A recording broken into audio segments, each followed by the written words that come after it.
So I'm going to invite us just to kind of collectively take a breath together. I invite you to just sort of see if you can allow your feet to find contact with the ground. I'm going to invite you to allow your eyes to go wherever they should so wish to go, which could include being open, could be closed, whatever feels most natural and supportive to your innate sense of well-being.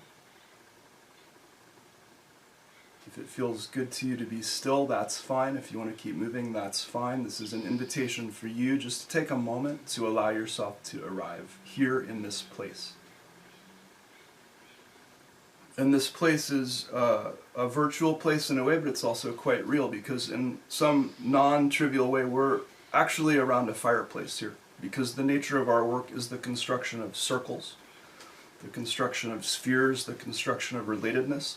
And so I like to think that we're all actually in a circle together. And geographically and geometrically, if every one of us were to draw a line from where we're standing on our mother, which is the earth, straight down, there's a point in the center of her where all of those lines would meet.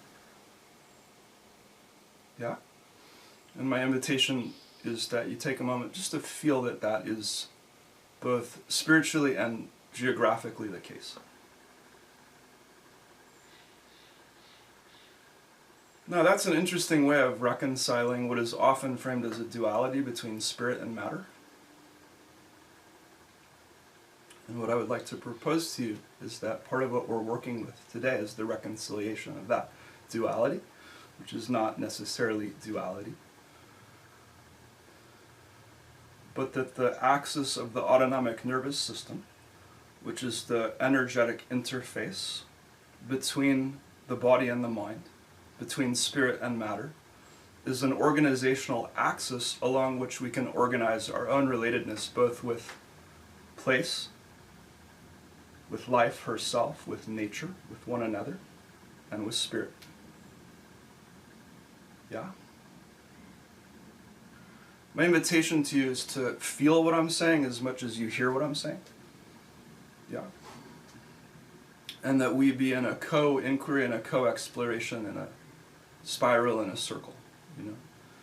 Behind me, about 100 feet, is the fireplace that is the hearth, that is the emblem of our work. I like to think of it as being derived from the original fire.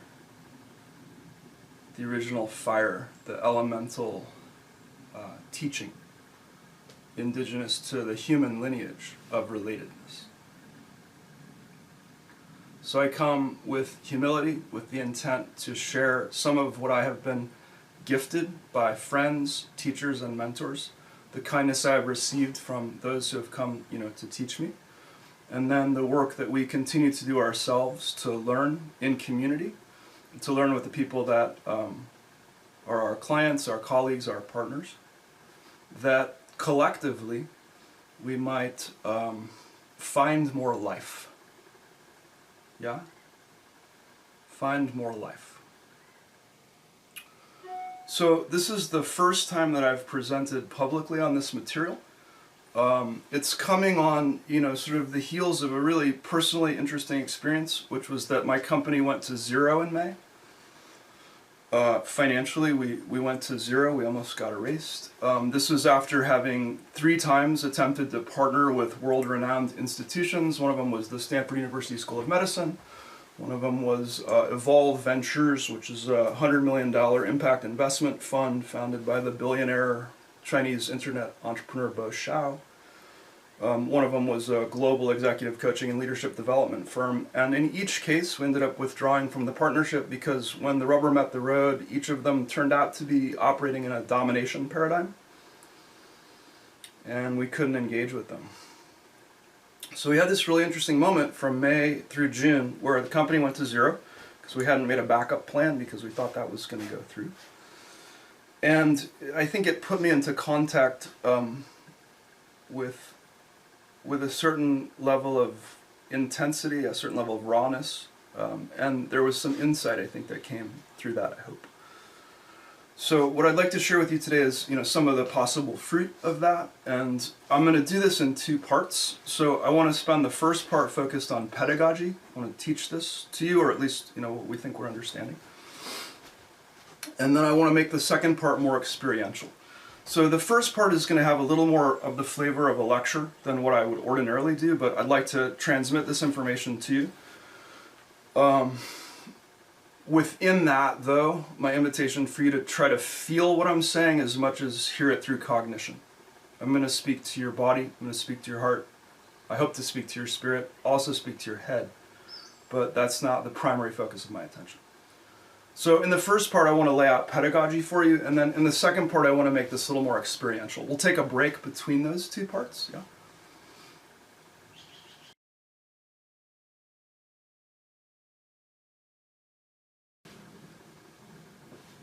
So again, just for those of you who like to have kind of an outline, this is the sequence that we're going to move through this presentation. I'm going to start out talking about the neural architecture of the vagal system and deep dive into that. We'll transition from there into looking at interoception. From that into looking at neuroception. I know these are specialist terms. Some of you are quite familiar with them. Others, we'll go deep into what those are. I'm going to present the theory through the analogy of water. We're going to look at hybrid states. We're going to shift to the autonomic spectrum model. We're going to look at why we called it beyond the polyvagal theory, and I want to just profoundly acknowledge the genius of Dr. Stephen Porges, upon whose work we're building. There are some things that we've identified in our research and clinical work in the last several years with our work on the learning platform that extend polyvagal theory clinically. I'm going to focus on several of the states that are not on the current map of the paradigm. We're going to be in conversation with Dr. Porges about this, so I'm sort of preparing to figure out how to do that in the most artful manner. We're going to look at archetypal motor gesture, which is one of the things that's missing. And then we'll start looking at patterns of disease and well-being that are implied from a bottom-up understanding of this model.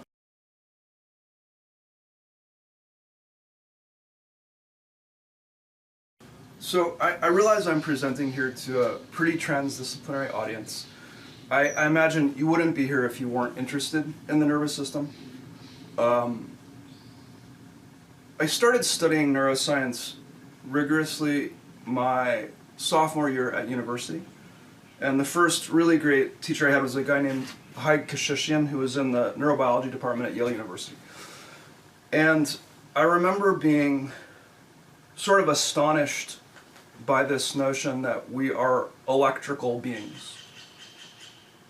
The sort of fundamental unit of the nervous system is a neuron, and it's presented in its generic form, something like this. You have a cell body at one end that receives signals from other cells. Those, if they reach a certain intensity, elicit a globalized response that passes as an action potential down the length of that axon, which is in blue here. The axon's not blue, but the axon is ensheathed. It's myelinated here. So it has this, sort of insulation on that wire, and then it's transmitted out the other end through the synaptic gap into the space between that and the neurons that are connected to it. And part of what was always so fascinating to me about both the fundamental unit of the nervous system as a binary system that's electrical in nature, and the nervous system developmentally, is that it's a plastic system. In other words, it's always modifying through use. So we say that the systems are neuroplastic, right? Our neurology is changing. And there's a really fundamental way in which attention sculpts neurology. When I was studying neuroscience first in the 90s at Yale, there was not yet an integration of any of the mindfulness research because it hadn't been done yet, right? And I went a very alternate course because I couldn't find in the university access to understanding the kind of things that I wanted to study, which was also the neurophysiology of emotion, for example. Right? So I've had to chart a fairly unorthodox course. Staying with this initial notion of the neuron, though, you have this sort of classical presentation. When people who are not deeply versed in neuroscience think about neurology, this is kind of what they think of. But the reality is that the neural architecture of a human being is rarely composed of neurons that look like that. These are all neurons in the body, right? And what I want you to just notice is the variety of physical structure there. And, you know, I look at that, and to me those look like plants. Anybody else? Roots, trees. You know, so these are specialized neurons from different sensory systems, some of them, from different layers of the brain, right? And this is one of these things where I think, like, beginning to understand the morphology, like the degree of variance in these forms, starts to begin to help us understand the actual complexity of this system. Okay? Now, what we're focused on today is the autonomic nervous system. And the autonomic nervous system, you can think of it as the automatic nervous system. You can think of it as the deep nervous system. It originates in a variety of different source nuclei in the brainstem. Brainstem is the basement of the brain. The brain develops from the bottom to the top, from the back to the front. Okay? Bottom to the top, back to the front. Autonomic physiology, all the source nuclei of your autonomic nervous system are in the basement, the back of the brain, bottom, right? And part of what that means structurally is that they undergird the more complex or more recently evolved systems.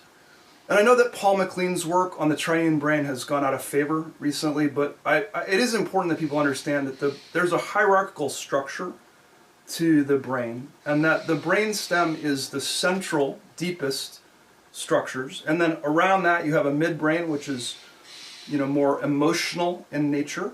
Around that you have, you know, cognition, you know, the cortical brain, right? And so the base state of the ANS is going to govern. It's the foundation out of which the possibilities of emotion and cognition arise. So understanding the way that our deep autonomic nervous system works, understanding its drivers, understanding what changes the way it responds, is in fact to understand the root architecture that shapes everything that's on top of that as well. Does that make sense? I had a conversation with Dr. Stephen Porges when we were developing the official polyvagal poster, and he let me say this sentence, which is that the autonomic nervous system is the neural architecture of the mind-body connection. It is the neural architecture of the mind-body connection.